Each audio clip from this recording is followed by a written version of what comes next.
Hello everybody, welcome to a new episode of Chess Endgame Basics. And in the last video I showed you how to defend bishop against rook, and now I would like to show you how to defend just the knight against the rook. Alright, here we are. You can see just the knight is left against the rook, and the most important thing is to remember, always keep your knight as close to your king as possible. And you can see here works perfectly. The knight is right next to the king, as close as the knight can be. And we'll see the typical defense mechanism in just a moment.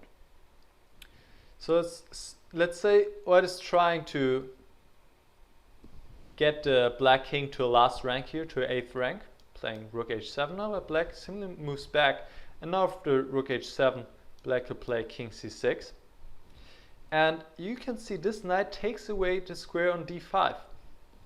And if white tries to get the king to c5, then we see here the typical defense. Knight e6 check, and again check, and the king ends up on c5. And now, if it was white's turn, he could play rook h7, but it is black's turn, and he gives another check. And white has just no convenient way to get out of these checks or in order to make any progress. King d5, check again, king e5, and now we end up in the same position we already saw before, just with black to move, and now just knight b5. And really the only important thing you need to remember, don't let your knight and your king be separated, and always keep them together. Alright, let's see the next example where actually the black king and the black knight are on the edge of the board. Still a draw. As long as they're both together and the knight is not in the corner, don't ever let your knight end up in one of the corners. This is always very dangerous, of course, because the knight doesn't have a lot of squares there. But in this position, black is still fine. If it was white's move, he would play rook a8 and win the game immediately, because then the black king has to move and the knight is lost. But it's black's move, and we see the same defense again. Check and check. King f6 doesn't help, so king h6, and now knight e6. Very similar. Alright, I can try this. Rook e7, rook g7, and rook g1. And here, black has to play knight d7. That's the only way black can draw, and maybe important to remember this position if for any reason you come across it. And it's quite often actually, because there are oftentimes rook against pawn endgames. So one side has the rook, the other side has the pawn. It's a race, and then in the end black can only promote with a check. And it's very common, I've seen it quite a few times, and he has to promote with a check by promoting a knight. So this ends up quite often. So here knight d7 is the only move. If knight e6, then king g6. And king g8, king f6 check, king f6 check, and the knight is lost. Similarly with knight h7, king g6, now knight f8, king f7, and knight h7 and mate.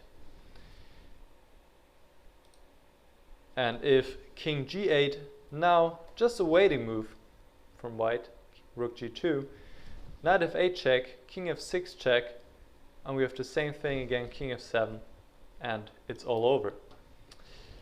So black has to be precise, but knight d7 is just holding it. And this is also, if you're the side with the rook, you can try this. I mean, maybe with not a lot of time left, black easily can go wrong here. King g6, king g8, and now rook d1, we have the same thing again. And we have the similar position here.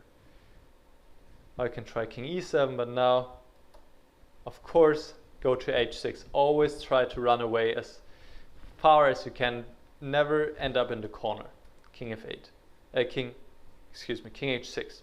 King f7, and now the same mechanism once again.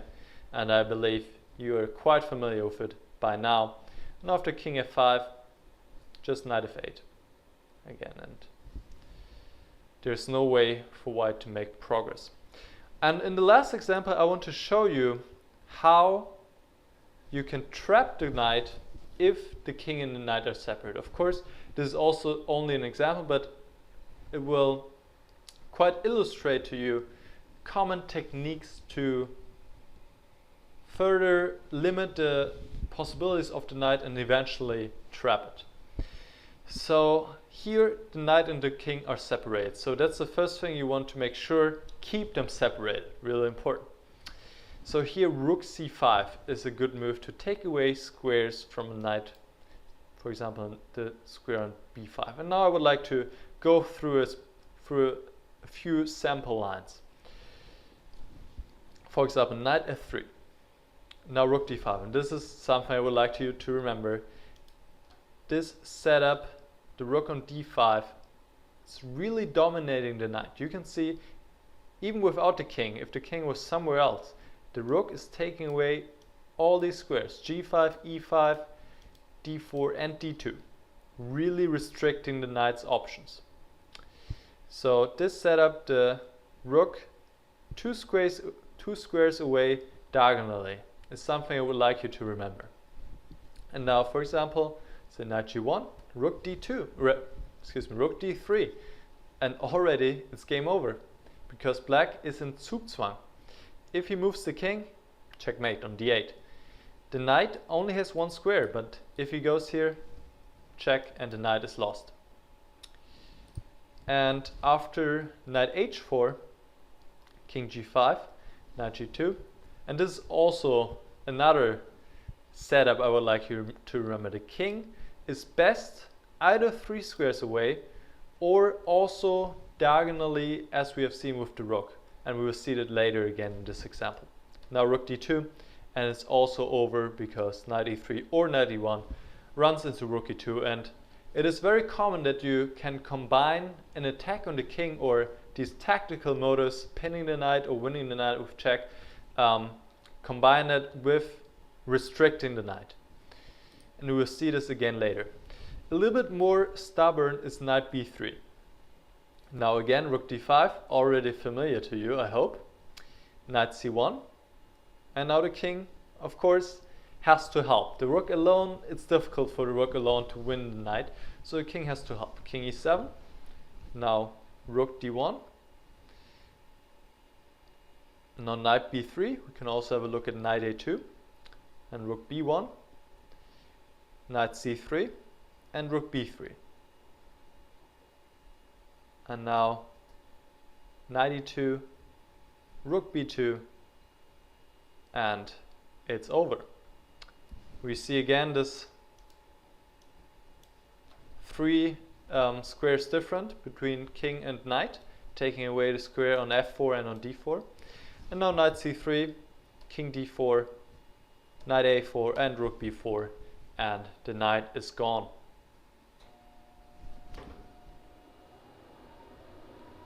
Quite pretty actually. Also it's the same thing after knight g3, rook g2, knight h5, rook g5, knight f6 and rook g7. Okay, so let's have a look at knight b3 and king d5, and this is what I already mentioned. The king, also just as the rook, is very well placed 2 squares away diagonally, just really limiting the options of the knight. King e8. Now rook e1 check.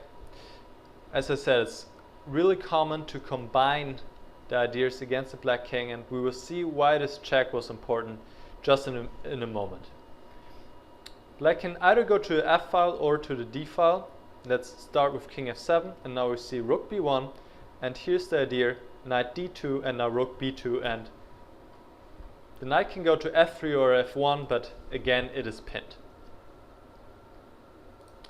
And if king d7, then we'll also see the idea, rook b1, again knight a5, rook b5 is already familiar to you, knight c6 doesn't help. And after knight d2, I like this finish, rook d1, and again it's over. Beautiful symmetry here. The knight can only move to knight f3 or b3, but in either case he is captured because of king e4 check, and white wins. Or same thing, knight b3, king c4 check. I think that's a nice way to finish this video. I hope I help you to understand what you need to know about this particular endgame, which is, I believe, quite common in the practice. Rook against knight. Really the main thing to remember is keep the knight as close to your king as possible. And then I also showed you some techniques to trap the knight. And of course this involves some calculation, but I believe with these specific motives I showed you with the king and the rook, the specific distance to the knight can really help you to trap it and to win the game. Thanks for watching and see you soon. Bye.